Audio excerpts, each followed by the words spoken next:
예, 이번 시간에는 우리 교재 95페이지에 기말 결산 과정에 대한 부분 간략하게 정리를 해보겠습니다.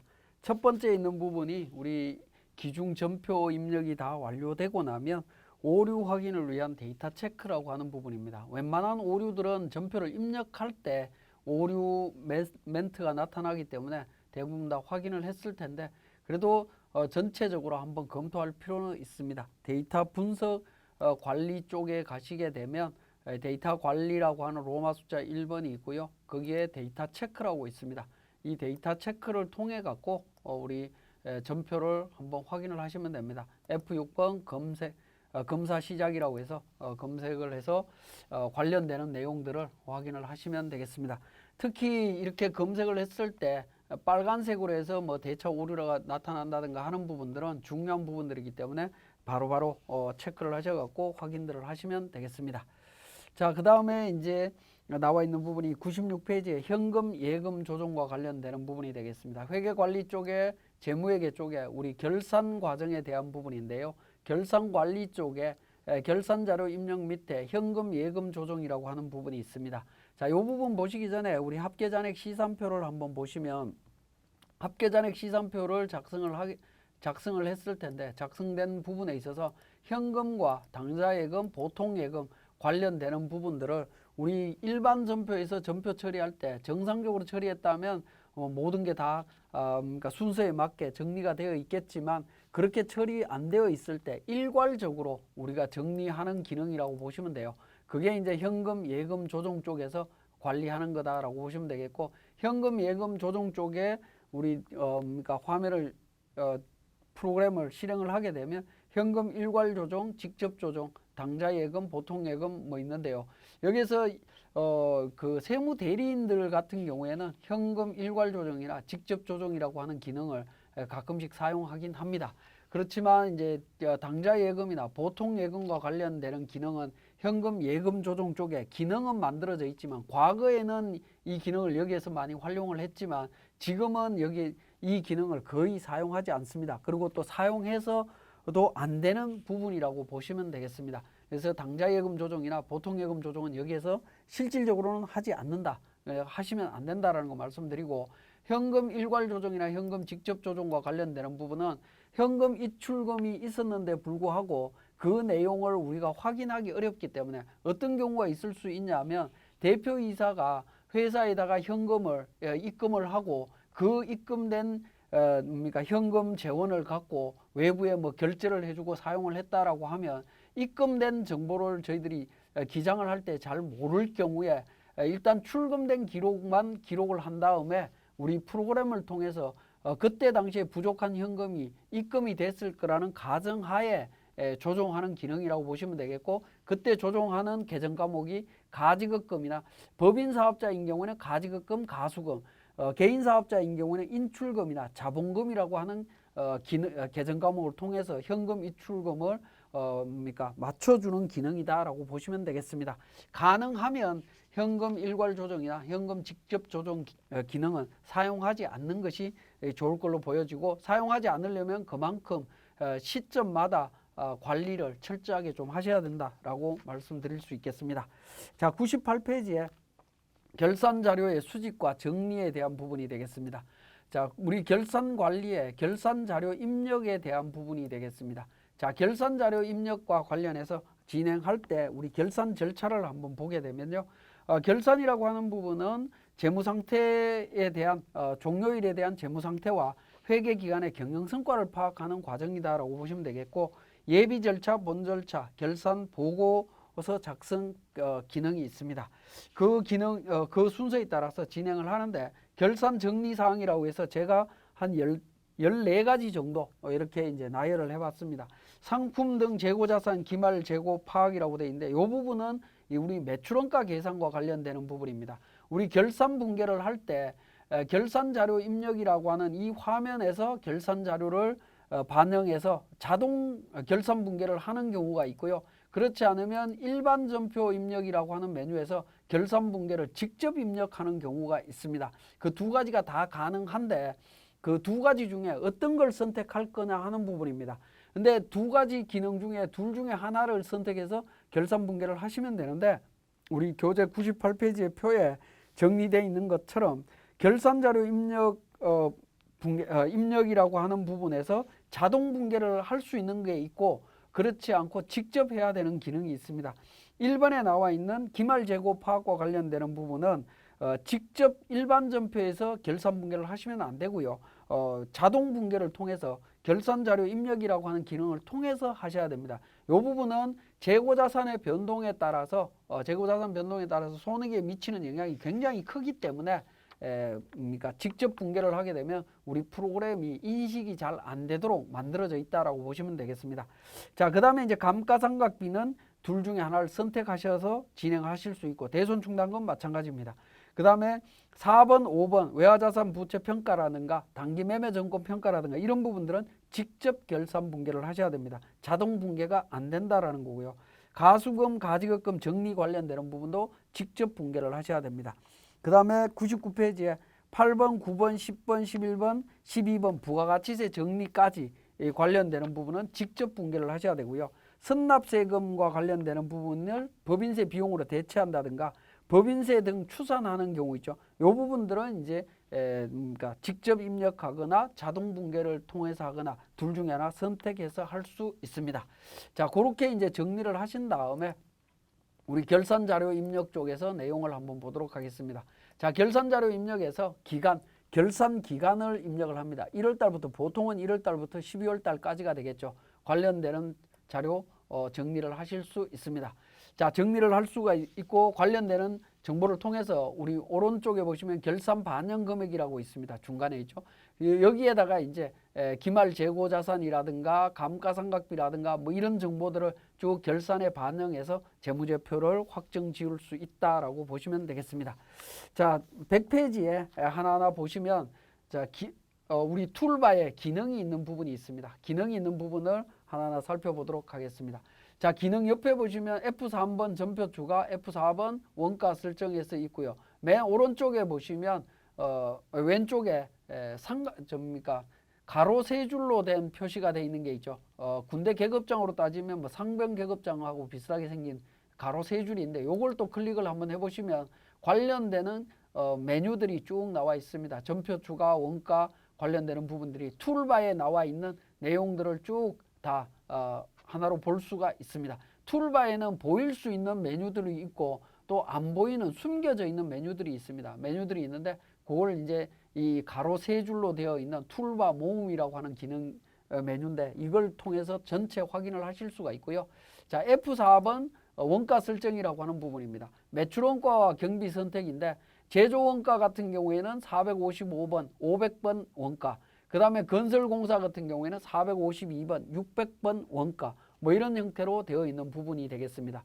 우리가 이 부분은 매출원가 경비 선택과 관련되는 부분은 우리 일반 전표에 입력되어 있는 계정과목 코드를 통해서 자동으로 분류되도록 되어 있습니다. 만약에 자동으로 분류가 안 되어 있다라고 하면 이 매출원가 및 경비 선택을 F4번 선택하셔갖고 자동 설정이라고 하는 메뉴를 통해서 설정을 해보시고 그래도 안 된다라고 하면 편집 기능을 통해 갖고 사용 여부에 선택을 해주시면 되겠습니다. 여로 선택하시게 되면 원가 명세서가 만들어집니다. 그래서 우리 세무사랑 프로에 쓰는 원가 명세서를 지금 현재 5개를 동시에 만들 수 있다라고 보시면 되겠습니다. 대부분은 제조원가 아니면 건설원가가 일반적이고요. 일반적이고 공사원가 일반적인데 뭐 여러 가지 사용하실 수 있습니다. 그래서 최대 5개까지 현재 가능하다라고 보시면 되겠습니다. 그래서 선택해서 확인 버튼을 통해서 원가를 진행을 하시면 됩니다. 자, 그 다음에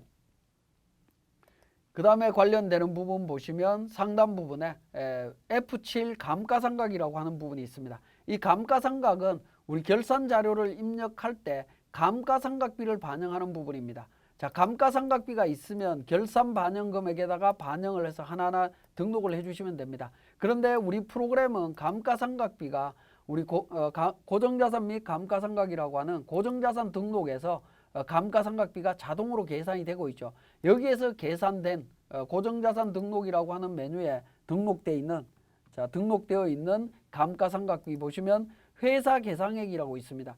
회사 계상액이라고 하는 부분이 손익계산서의 감가상각비로 반영된 금액을 의미합니다. 그죠? 그래서 그 계정 과목의 금액을 우리 F7번 결산자료 입력에서 F7번 감가상각이라고 하는 메뉴를 통해 갖고 불러와서 반영을 하실 수 있다라는 겁니다. 그래서 결산 반영을 누르게 되면 감가상각비가 자동으로 반영이 되는 것을 확인하실 수 있습니다. 판관비 쪽에 보시면 감가상각비에서 이렇게 반영이 되어 있죠. 그죠? 이렇게 반영시킬 수 있다라는 부분이고요. 그 다음에 F8 대손상각, 대손충당금 설정할 때 관련되는 부분입니다. 관련되는 채권과 관련해서 설정할 수 있는 금액을 반영하실 수 있습니다. CF8 퇴직충당이라고 하는 부분도 퇴직급여 충당금 설정과 관련되는 부분 우리가 반영하실 수 있다라는 겁니다. 그래서 두 가지를 사용하실 수가 있고요. 자, 이렇게 이제 결산 분계를 할 때 재고 자산을 입력을 하고 감가상각비 반영하고 하는 과정들을 내용을 살펴봤고 102페이지에 참고 사항에 보시면 결산 자료 입력 메뉴에 결산 자료를 입력할 때 주의해야 될 점이 있습니다. 제가 조금 전에 감가상각비를 자동으로 반영을 했죠. 자, 감가상각비를 한번 보시면 결산 전 금액에 6,100만 원이 이미 반영이 되어 있습니다. 근데 결산 반영 금액에 또 감가상각비를 이렇게 반영하게 되면 어떻게 되느냐? 이미 감가상각비를 수동으로 매입매출 전표에 그러니까 일반 전표에 결산 분계를 했는데 이렇게 결산 반영을 또 하게 되면 감가상각비가 이중으로 계상되는 문제가 발생을 합니다. 그래서 결산 반영 금액에 반영을 하실 때에는 결산 전 금액에 이런 부분들이 반영이 되어 있는지를 동시에 확인을 하시고 이중 전표가 발생되지 않도록 좀 주의를 하셔야 된다라는 거 말씀을 드립니다. 감가상각비 같은 경우에는 이미 반영이 되어 있기 때문에 관련되는 금액을 취소를 하도록 하겠습니다. 관련 금액을 취소해서 그러니까 이미 반영되어 있는 부분을 그러니까 한 번으로 정리하는 걸로 이렇게 정리를 하시면 되겠고요. 자, 그 다음에 맨 하단 부분에 보시면 법인세 비용과 관련되는 부분이 있습니다. 선납세금을 우리가 선납세금 계정에 금액이 있다라고 하면 이 부분을 우리 법인세 비용으로 대체할 거냐, 그 다음에 우리가 추가로 법인세를 얼마로 더 법인세 비용으로 계상을 할 거냐 하는 부분들입니다. 자, 그 내용이 있다라고 하면 우리 그러니까 반영해서 전표 처리를 하게 되면 관련되는 내용이 법인세 비용으로 자동으로 대체된다라고 보시면 되겠습니다. 자, 이렇게 입력된 내용을 반드시 F3번 전표 추가라고 하는 메뉴를 통해서 분계를 하셔야만이 일반 전표에 결산 분계가 자동으로 반영이 됩니다. 자, 그렇게 반영이 되고요. 자, 그 다음에 중간에 보시면 CF5 결산 분계 삭제라고 있습니다. 이미 결산 분계가 전표가 전송이 됐다라고 하면 CF5 결산 분계 삭제를 누르게 되면 일반 전표에 반영되어 있는 결산 분계를 삭제하고 다시 결산 분계가 진행될 수 있도록 해준다라고 보시면 되겠네요. 자, 이미 제가 자료가 만들어져 있는 데이터에는 자동 결산 분계가 완료되었다라고 되어 있습니다. 그죠? 이미 결산 분계를 다 했기 때문에 그러니까 다 반영이 되어 있습니다. 여러분들은 결산 분계를 삭제를 하고 다시 반영을 해보시도록 한번 해보시면 되겠고요. 자, 그 다음에 결산 분계가 끝나고 나면 이렇게 이제 반영을 하고 나면 재무제표 확정으로 들어갑니다. 재무제표 확정은 우리 교재 104페이지에 원가명세서, 손익계산서, 잉여금 처분계산서, 재무상태표 순서대로 해서 작성을 하시면 되겠습니다. 그래서 원가명세서에 오셔갖고 작성을 합니다. 결산분계가 다 끝났다라고 하면 관리용, 제출용, 표준용인데 관리용, 제출용, 표준용 해서 한 번씩 인식하시면 됩니다. 표준용은 우리 표준재무제표를 작성하는 거다라고 이해를 하시면 되겠고요. 이렇게 표시를 해주시면 되겠고 원가명세서의 오른쪽에 보시면 500번, 600번이 있죠. 여기에 원가명세서가 두 개가 만들어져 있다는 겁니다. 지금은 제조원가명세서고요. 600번을 클릭하게 되면 어떻게 됩니까? 공사원가명세서로 이렇게 만들어지고 있습니다. 그래서 원가명세서가 여러 개 있을 때에는 관련되는 원가명세서를 한 번씩 전부 다 클릭해서 확인을 해주시면 되겠습니다. 자, 원가명세서 작성했고 손익계산서입니다. 자, 손익계산서도 똑같은 방식으로 해서 결산 종료월을 입력을 하고 관리용, 제출용, 포괄손익, 표준용으로 해서 한번 인식을 하시면 됩니다. 자, 앞에서 제가 말씀드렸듯이 통합계정이라고 하는 부분, 사용하는 부분 말씀을 드렸죠. 자, 차량 유지비 같은 경우에 제가 차량 유지비와 업무용 차량 유지비 계정을 별도로 사용을 했을 경우에 이렇게 통합 계정을 통해서 사용하시게 되면 편리하다라고 말씀을 드렸습니다. 그죠?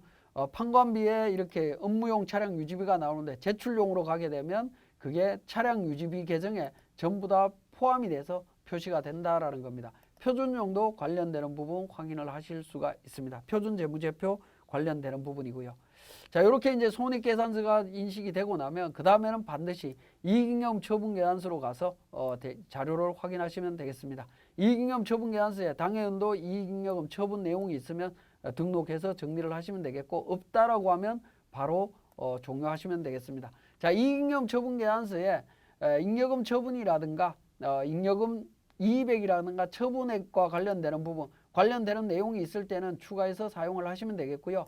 여기에 이제 점포 추가라는 게 있고 F4번 칸 추가가 있습니다. 칸 추가는 뭐냐면 요 마지막 그러니까 임의적립금 이의백이라든가 차기 2월 이익잉여금 요 마지막 란에 커서를 두게 되면 칸 추가가 확정이 되고요. 이걸 누르게 되면 하나 더 우리가 여기에 등록되어 있는 기본 메뉴로 등록되어 있는 메뉴 이외에 추가로 등록해서 사용할 수 있는 뭐 그런 기능이다라고 보시면 되겠습니다.